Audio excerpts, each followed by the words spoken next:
여러분 혹시 아곡 박수량이라는 불에 대해서 들어보신 적 있으세요?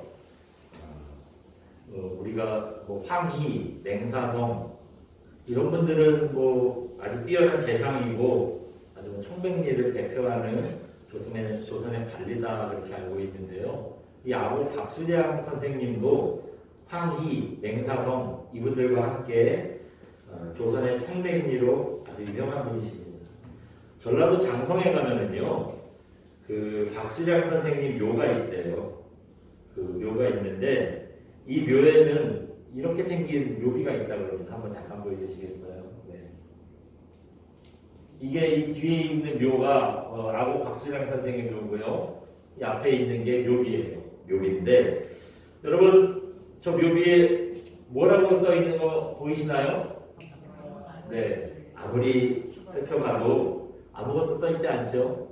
저게 수백 년이 세월이 지나는 동안 묘비의 글씨가 다 지워져서 안 보이는 게 아니라요. 원래 저렇게 묘비에 아무것도 써 있지 않은 그런 묘비를 세웠다고 합니다. 그래서 저 묘비를 하얗게 아무것도 써 있지 않다고 해서요. 저 묘비를 부르는 이름이 있어요. 저걸 백비라고 하는데요. 백비. 예. 저 묘비가 백비인 사연은 이렇다고 합니다.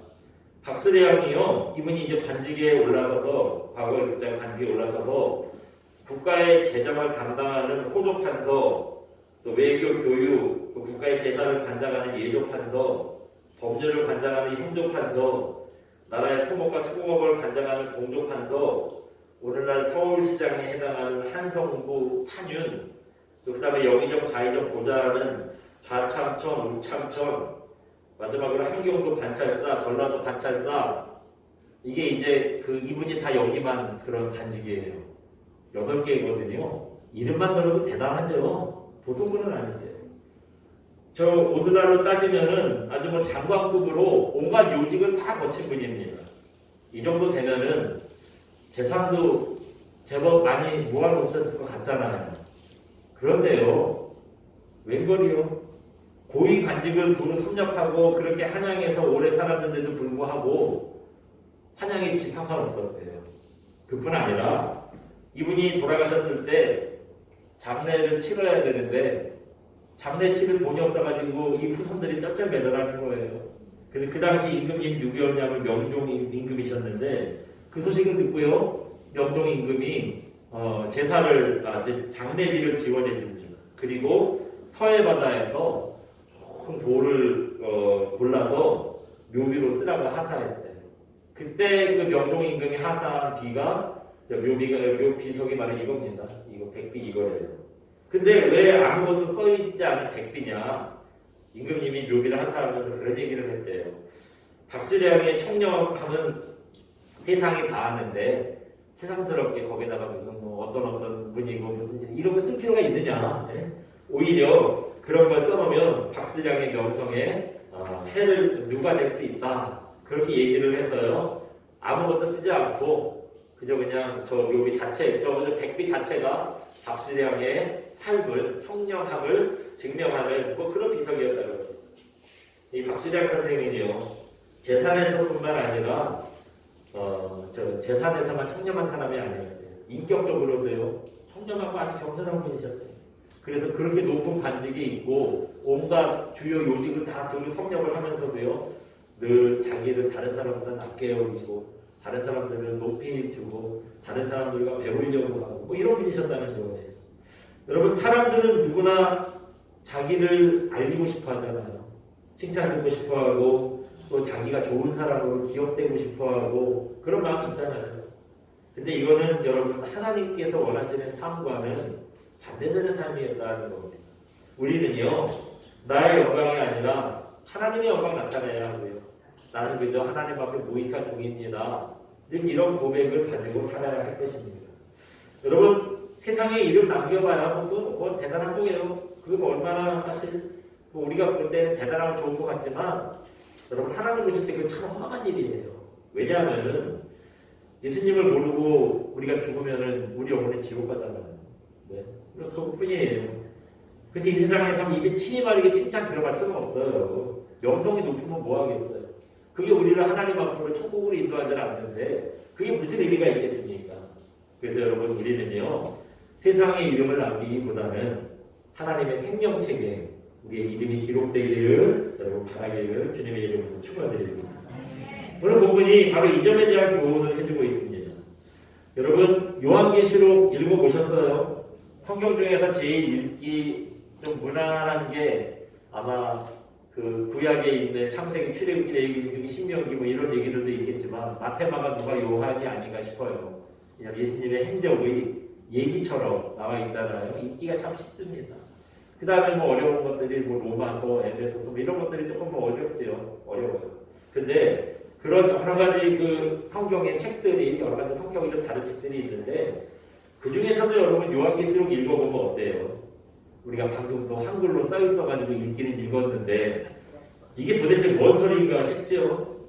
얘기를 정리해보면 이런 거예요. 사도 요한이 환상을 봤는데 예수님 주위에 사자 같고 송아지 같고 사람 얼굴을 하고 있고 또 독수리 같은 내 생물이 있더래요. 이제 그 중에 하나는 사람 얼굴 같다는 게 몸체는 사람이 아닌가 봐요. 얼굴만 사람 얼굴 같은데 몸은 좀 다른가 봐. 어쨌든 이런 내 생물이 있더래요. 그런데 6절에 보시면 이 내 생물이 눈이요 앞뒤로 가득하더래요. 우리는 눈이 어디에 달렸죠? 앞에. 몇 개 달렸어요? 2개. 근데 앞뒤로 눈이 가득하대요. 도대체 어떻게 생겨먹은 모양인가 싶어요. 또 그뿐 아니라 8절에 보시면 날개가 6개가 있대요. 그래서 이제 이걸 상상하는 사람들이 날개가 6개가 있다 하니까 등에 있고 무슨 뭐 여기 귀 있는 데 있고 발목에 있고 그래가지고 날개 도와주고 이렇게 상상을 하는데 모르겠어요. 어디에 6개가 달려있는지 모르겠지만 아무튼 그 날개가 6개가 있는 것도 희한한데 그 날개 안과 밖으로요 여기도 또 눈이 가득하더래요. 눈이 가는 거예요. 여러분 이런 모습 상상해 가세요. 네? 요한계시록은요 우리가 사는 지구에 한정된 얘기가 아니죠. 세상을 초월하는 전 우주적인 얘기입니다. 그리고 또 앞으로 일어날 일들에 대한 비유와 상징의 얘기예요. 그렇다 보니까 이렇게 뭐 온 몸이 막 눈으로 가득하는 거 여기저기 눈이 다 있고 도대체 어떤 분들이 상상이 안 가는데 아무튼 눈이 가득하대요. 이 온몸에 눈이 가득한 생물이 뭘 상징하는 걸까요? 요한계시록이 금방 뭐 비유와 상징이라고 얘기를 했는데 이 눈이 가득한 내 생물이 뭘 상징하는 걸까요? 이거 우리가 정확히 알면 좋겠는데요. 정확히 우리가 이걸 알 수가 없어요. 또 무리하게 많은 눈이 뭐 이 눈들이 많은 게 뭔가 상징하는 것 같은데 이게 뭘 상징한다고 해석을 해도 여러분 그 해석이 맞는 해석인지 틀린 해석인지 어떻게 알아요? 그냥 내가 생각할 때 그런 것 같아 그러면 내 생각인지 하나님의 의미는 아니잖아요. 그러니까 이거 내가 어떻게든지 억지로 해석을 한다고 이게 맞다라고 하는 증거가 없어요. 참 어려워요. 그래서 그렇다 보니 잘못 해석할 가능성도 크고요. 또 그렇다 보니 목사님들이 그 요한계시록을 잘 설교를 안 해요. 뭐 1장부터 3장까지 그 초대교회 7교회에 대한 그 얘기들은 하는데 이제 환상 부분으로 들어가면은 이제 이 설교를 하기가 참 애매하고 어려워요. 잘 설교를 안 하십니다. 그 종교개혁자 칼빈도요. 뭐 창세기, 출애굽기, 레위기, 이승시명이 다른 책들은 다 주석을 썼는데 이 요한계시록은 주석을 쓰질 않았어요. 여러분 칼빈은 대단한 사람이 보통 사람이 아니거든요. 26살에 우리는 26살이라고 그러면 애들이라고 그러잖아요. 26살에 기독교 강요라는 어마어마한 분량의 전무후무한 이런 신학책을 썼어요. 그러니까 성경을 해석하고 또 성경을 어떻게든 조직적으로 다시 또 분류하고 내용을 나누고 뭐 이런 책이에요. 이거 보면 엄청 지루합니다. 뭔 말인지도 어떻게 사람의 머리로 이런 책을 썼을까 싶을 정도로 아무튼 그런 책이에요. 대단하다는데 읽어보면 너무 어려워요. 꼭 26살에 그런 책을 썼다는 거예요. 그러니까 그런 책을 26살에 쓸 정도로요. 칼빈은 거의 천재라고 할 수 있고 성경에 대해서 정통한 사람이었어요. 그런데도 칼빈이요. 요한계시록을 해석을 안 한 거예요. 괜히 사사로이 풀었다가 하나님의 뜻을 거스를 수 있다고 해서요. 이 계시록은 이 칼빈이 쓰지 않았습니다. 또 칼빈이 그렇다 보니 다른 유명한 신학자들도요. 뭐 칼빈도 그렇게 안 썼는데 내가 쓰면 안 되지 해가지고요. 또 많은 분들이 또 요한계시록은 또 주석을 남기지 않은 분들이 많아요. 아무튼 이렇게 이 계시록은 참 어려운 책인데 이단들은요 이거 사사롭게 풀어서는 안 되는 요한계시록을 가지고 자기들 마음대로 이상한 해석을 하는 거예요. 예를 들자면 뭐 계시록 14장에 보면 속죄함을 받은 구원받은 14만 4천 명이라는 숫자가 나오는데 그 신천지에서는 자기네가 14만 4천 명이래요. 나머지는 다 가짜래요. 그러니까 다른 교회에 가면 안 되고 신천지로 와야 된다 그런 얘기를 해요. 그래서 궁금했어요. 이제 14만 4천 명이 넘을 때가 됐거든요. 신천지가. 그러면 이제 그만 오라고 할 것인지 아니면 또 뭐라고 말을 바꿀 것인지 이제 궁금해요. 네, 궁금해요. 아마 그 코로나 신천지에서 한번 터지고 나서 많은 사람들이 빠져나갔잖아요. 조금 더 어떻게 보면 신천지가 시간을 좀 번 것 같아요. 14만 4천 명이 이제 다시 한번 차야 되는 또 그런 좀 시간을 번 것 같아요. 어찌됐든지 이 사람들은 참 뭐 주장이 여러 번 얽혀담지 않잖아요. 여태까지 예수를 믿는 사람이 얼마나 많나. 초대교회 때부터 지금까지 2000년의 기독교 역사가 있는데 그때 예수 믿고 구원받은 사람들은 다 가짜고 자기네들부터 14만 4천 명만 진짜겠어요. 이건 말도 안 되는 주장들을 이제 하는 거예요. 뭐 이런 식으로 이 이단들이요 자기들 마음대로 요한계시록을 가지고 막 해석을 합니다. 그러니까 어떤 사람들은 야 거기 갔더니 요한계시록을 기가 막히게 풀어주더라. 그래서 뭐 되게 우리 목사님한테는 한 번도 못 들어본 얘기를 해주더라. 한 번도 못 들어준 얘기들을 목사들이 안 했으면 그 얘기는 안 듣는 게 좋은 거예요. 왜 안 했겠어요? 몰라서 안 하는 게 아니라 건전한 신앙이 안 되니까 안 하는 거거든요. 그래서 목사님들이 그걸 굳이 해석하지 않고 했다면은 여러분도 그냥 그 정도로만 따라하시면 되는 겁니다. 그래서요 이런 잘못된 해석을 할 수 있기 때문에 요한계시록은 우리가 어떻게 대해야 되느냐? 아 요한이 그런 환상을 봤구나. 나중에 주님이 오시면 진짜 천국이 그런 건지 같이 올라가가지고 내가 확인해 봐야겠다. 그 정도로만 우리가 이해하고 넘어가는 게 우리 신앙의 좋은자라는 생각이 듭니다. 아무튼 오늘 본문 4장에 보시면 세 가지 내용이 나와요. 세 가지 내용이 나오는데 첫 번째 내용은 뭐냐? 한번 잠깐 보여주시겠어요? 네. 첫 번째는 뭐래요? 하늘 보좌에 앉아 계신 예수님. 예, 하늘 보좌에 앉아 계신 예수님에 대한 그런 환상을 봅니다. 요한계시록은 예수님께서 승천하시고 한 60여 년 후에 기록된 책이에요. 이때는요 네로 황제 때인데 네로 황제는 기독교를 박해하던 대표적인 로마의 황제였잖아요. 이 네로 황제가 다스리는 한 30여 년 동안 기독교가 정말 아주 극한에 달할 정도로 그렇게 핍박을 받을 때였습니다. 여러분 말이 30년이죠. 30년 동안 계속 핍박 받아보세요. 주님이 승천하실 때만 해도 금방 오실 줄 알았어.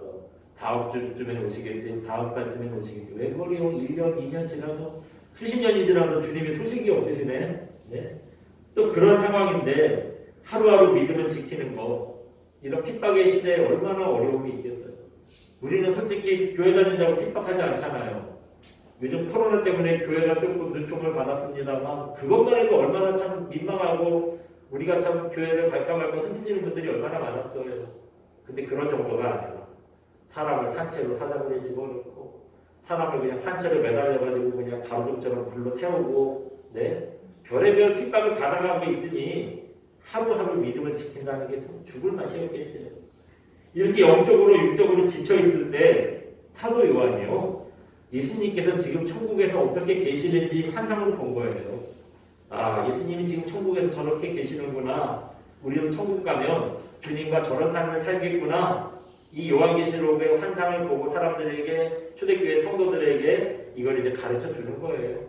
안 그래도 지금 핍박에 너무너무 힘들어하고 있는데 요한계시록을 보고요 초대교회 성도들이 이제 위로와 소망을 받는 겁니다. 아 우리도 천국이 저런 곳이구나. 주님과 저렇게 살겠구나. 위로를 받는 거예요. 그렇다면 요한이 본 천국에 계신 예수님은 어떤 모습이었냐? 요한이 하늘을 올려다 보니까 하늘문이 쫙 열리더래요. 그러면서 이제 보이는 거예요. 천국에 보좌가 하나 있는데 좋은 의자 얘기하겠죠. 보좌라는 거는 거기 예수님이 앉아 계시더래요. 근데 예수님이 어떻게 계시냐? 벽옥과 홍보석 같더래요. 벽옥과 홍옥. 벽옥이라는 건 뭐냐면은 여러분 이게 돌멩이 중에 이렇게 투명한 불투명인데 하얀색 있잖아요. 그런 게 벽옥이래요. 홍옥이라는 거는 뭐 빨간들 얘기하는 거겠죠. 근데 여러분 예수님이 뭐 벽옥 같고 홍옥 같다는 게 무슨 의미일까요? 얼굴이 허연 돌 같다는 걸까요? 몸이 그냥 뻘건 돌 같다는 걸까요? 참 요한계시록이 어려워요. 읽기는 읽었는데 예수님이 벼옥 같고 홍옥 같더라고요. 그게 도대체 예수님 어떤 모습인가 상상이 안 가요. 참 어려워요. 어쨌든 뭐 그리고 예수님이 앉아 계신 보좌에 무지개가 이렇게 둘러있대요. 또 보좌에서 막 천둥번개가 막 치고 막 그런 거예요. 우리는 천둥번개라고 그러면 무섭고 싫은데 이제 거룩함의 상징인가 봐요. 그 주님이 앉아 계신 보좌에 막 천둥번개가 치고 난리가 난 거예요. 그리고 보좌 앞으로 등불이 7개가 있는데 그 등불이 뭐라 그랬냐면 하나님의 영이 이제 7개가 있더라는 거예요. 이게 이제 요한이 본 천국에 계신 예수님의 모습이었습니다. 그리고 두 번째로 본 게 있어요. 그 다음은 뭐냐? 한번 보여주세요. 두 번째 읽어봅니다. 사자, 송아지, 사람 얼굴, 독수리 같은 네 짐승. 네. 예수님 보좌 앞으로 맑은 유리바다가 있대요. 유리 같은 바다가 딱 펼쳐져 있고요. 그 다음에 예수님 보좌 주위로 저 네 생물, 사자, 송아지, 사람 얼굴, 독수리 같은 그런 네 짐승이 이제 있더래요. 그런데 아까 얘기한 것처럼 저 네 짐승이 눈이 앞뒤로 가득했고요. 날개가 6개씩 달렸는데 그 날개 앞밖으로도 눈이 가득했더라는 거예요. 그리고 이 짐승들이 거룩하다 거룩하다 주님은 전에도 계셨고 어전도 계셨고 장차 오시리시라 하루 종일 이렇게 주님을 찬양하고 있더라는 거예요. 이게 천국의 이제 상황입니다. 그리고 이제 세 번째로 본 게 있어요. 마지막 세 번째는 뭘 봤느냐? 한번 보여주세요. 또 읽어봅니다. 세 번째, 예수님께 자기의 면류관을 드린 24장로. 예, 장로님들인데 그냥 장로님들이 아니라 어떤 분들이래요? 네, 자기가 쓰고 있던 면류관을 주님께 벗어서 드린 24명의 장로님입니다. 4절에 보시면 예수님 보좌 가운데 딱 의자가 있고요. 오른쪽으로 12개 의자, 왼쪽으로 12개, 합치면 몇 개예요? 24개 의자가 있고 그 의자마다 장로님들이 앉아 계시더라는 거예요.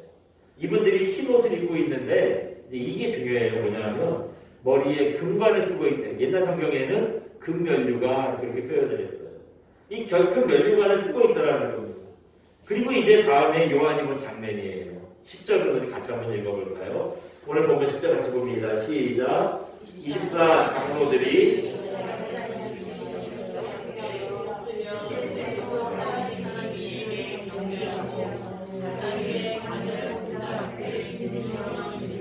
아멘. 여기 봅니다. 네. 옆에 예수님 옆에 앉아있던 24명의 장로님들이 어떻게 했대요? 자리에서 일어나서 예수님 앞에 가더니 엎드려 예수님을 경배했대요. 그리고 또 뭐를 해요? 머리에 쓰고 있던 그 면류관을 벗어서 예수님께 드리는 거예요. 그리고 보좌에 계신 예수님을 찬양합니다. 그 뒤에 있는 11절이 찬양하는 찬양의 내용이에요. 뭐 그렇게 이제 주님을 찬양하고 경배하는 겁니다. 여러분 우리는 여기서요. 이 24분의 장로님들이 한 행동에 주목을 해야 합니다. 아까 읽은 10절에서 장로님들이 뭘 했다고 그랬어요? 궁금한 읽은 10절에서 장로님들이 뭘 했다고 그랬어요? 그렇죠. 예수님께 자기들이 쓰고 있던 머리에 면류관을 벗어서 예수님께 드렸다 그랬습니다. 여러분 면류관이라는 게 뭐지요? 하나님께 충성하고 헌신하고 믿음을 잘 지켜서 상급으로 받는 게 면류관이에요. 구원은요 제일 기본이에요. 그러니까 구원이 안 되면 말을 못해요. 더 이상 이제 말의 진전이 안 돼요. 구원 받고 난 다음에는 우리가 하나님 앞에 헌신하고 주님을 사랑하고 믿음을 지킨 대로 면류관을 이제 받는 거예요. 구원은 누구에게나 차별 없이 다 주어져요. 예수님만 믿으면. 그런데 면류관은요 이게 차별이 있어요. 열심히 한 사람들에게 좋은 거 있고 옛날에 부모사들이 그랬잖아요. 무슨 뭐 그지같이 예수님을 믿고 구원받은 사람한테는 개털모자, 네? 면류관도 아니고 개털모자. 근데 그 면류관의 등급이 있어요. 그렇다면은 여러분 이거 그냥 면류관도 아니고 뭐라 그랬어요? 금면류관이죠. 금이라는 건 다른 상급이라면 차원이 다른 아주 더 좋은 최고의 상급이죠. 이렇게 귀한 걸 아낌없이 망설이지 않고 주님께 드리는 거예요. 주님께 이렇게 드리고 났더니 이 24장로는 뭐가 남았겠어요? 내세울 건 그거 금면류관 하나였는데 그거 드리고 났더니 이제 아무것도 안 남는 거예요. 본인들은 이제 아무것도 없는 겁니다. 빈털털이 됐어요. 그런데 여러분 이게 바로 예수님 앞에서 우리가 가져야 할 성도의 모습이라는 겁니다. 예. 우리는 뭐 내가 뭐 잘했다고 주님 앞에서 뭘 내세울 만한 사람들이 아니잖아요. 다 주님 것입니다. 다 주님 덕입니다. 다 주님의 은혜입니다. 주님이 아니면 나는 아무것도 아닙니다. 이런 고백이 있는 여러분 인생 되셔야 됩니다. 지금 로마의 핍박이 최고조로 달했어요. 그때 성도들 마음이 어땠을까요? 어떤 사람들은요, 예수 믿다가 죽을 수도 있다고 다 도망가 버렸어요. 그런데 자기는 이 요한계시록을 지금 읽고 있는 자기는 어떻습니까? 죽을 각오를 하고요. 온갖 핍박을 다 견디면서 지금 주님을 떠나지 않고 있잖아요. 아마 이렇게 주님 앞에 끝까지 믿음을 지키는 이런 자기들의 신앙, 예수님 앞에 이거 내세우고 싶지 않겠어요. 네. 주님을 위해서 내가 이렇게까지 핍박을 받았습니다. 주님 잘했죠? 주님께 좀 내가 이게 받은 핍박, 이거 견딘 거 이거 좀 알아봐 주시면 좋겠고 나를 좀 칭찬해 주셨으면 좋겠고 여러분 그런 마음 있잖아요. 그런데 그것도 다 내려놓으래. 우리가 가진 거 그건데 주님 앞에 정말 끝까지 믿음을 지킨 거 그건데 그것도 다 내려놓으래. 그리고 나는 내세울 게 아무것도 없는 무익한 종입니다. 주님 앞에 이것만 고백하라. 이게 바로 주님 곁을 지켰던 24 장로들의 신앙이었고 우리가 하나님 앞에 가져야 될 고백이 아니겠습니까? 미국의 포드 자동차 그 설립자 헨리 포드가요. 이 사람이 얼마나 대단한 사람이냐면 한때 지금은 그 정도는 아니지만 전 세계 자동차라는 자동차 굴러가는 거에 반은 다 포드 자동차였대요. 그 정도로 아주 성공한 사업가였습니다. 거기다 이분이 뭐 독실한 기독교인이었다 그러잖아요. 어느 날 아일랜드의 더블린이라는 동네에 갔다가 한 보아원을 들리게 됩니다. 보아원을 갔는데 거기서 뭐 보아원이 뭐 시설이 어렵고 하고 하는데 이제 감당이 필요하다는 얘기를 들었대요. 그래서 마음에 감동이 돼가지고 그러면 그 감당을 제가 지어드리겠습니다. 이제 약속을 했대요. 그래서 보아원의 감당을 지어주기 위해서 2,000파운드를 헌금하기로 약정을 했다는 거예요. 그런데 그 다음날 당황스러운 기사가 실립니다. 신문에 뭐냐면 헨리 포드 회장 보아원을 위해서 2만 파운드를 기증하다 이런 기사가 실렸대요. 자기가 약속한 건 2,000파운드잖아요. 근데 2만 파운드 기사가 났어요. 10배로 커졌어요. 얼마나 당황스러워요. 예? 여러분 2만 파운드면은요 당당이 아니라 고아원 전체를 다 뜯어붙여가지고 완전 새로 다 지을 수 있을 정도의 큰 돈이었다는 거예요. 어마어마한 돈이었다는 거예요. 참 헨리 포드도 당황스럽고 고아원 측에서도 얼마나 난감해요. 여러분 그런 거 안 받아보니까 뭐 2,000파운드가 2만 파운드 됐으니까 저 사람 돈 많으니까 주겠지. 야 신난다 그렇게 생각할 것 같아요. 근데 여러분 막상 그런 일 당해보세요.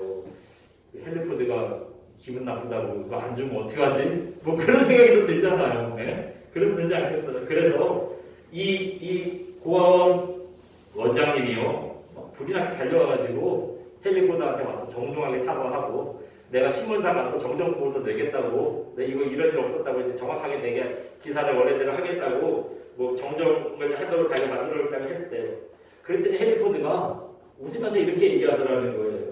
할 수 없지요. 이것도 다 하나님 뜻 아니겠습니까? 제가 2만 파운드 기증하겠습니다. 대신 강당 입구에 헨리 포드의 뜻이 아니라 하나님 뜻으로 지어진 강당 이렇게 써달라고 했대요. 네, 여러분 이게 바로 오늘 본문에 나오는 자기의 면류관을 주님께 벗어들인 이 24 장로의 모습 아니겠습니까?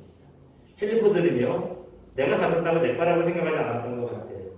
큰 회사를 이룬 것도 하나님이시고 내가 가진 돈도 하나님 것이고 모든 게 다 하나님 은혜입니다. 이런 생각을 가지고 있으니까요. 그게 2,000이든 2만이든 뭐 하나님이 원하신다면 또 그것도 하나님의 뜻이라고 생각하고 또 자기가 주저없이 그걸 헌금하지 않았겠습니까? 여러분 돈 많은 사람들은 뭐 2,000이나 2만이나 똑같은 별거 아니야 생각하겠어요?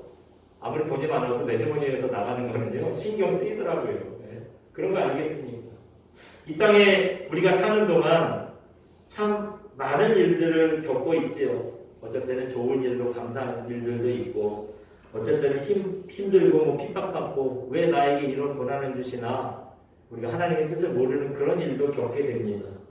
그리고 여러분 그런 시간들 믿음을 지키고 잘 보내시면은요 24 장로님들처럼 금면주관을 상급으로 받게 될 겁니다.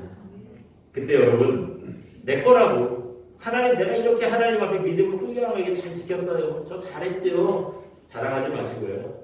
이 24 장로님들처럼 그것까지도 다 벗어서 주님께 돌려드리시기를 바랍니다. 그리고 나는 아무것도 아닙니다. 모든 게 다 주님의 은혜입니다. 주님이 없으면 나는 아무것도 아닙니다. 고백할 수 있는 그런 저와 되시기를 주님의 이름으로 축원드립니다. 우리 시간 함께 찬양하고 기도합니다. 나는 아무것도 아닙니다. 함께 찬양하겠습니다.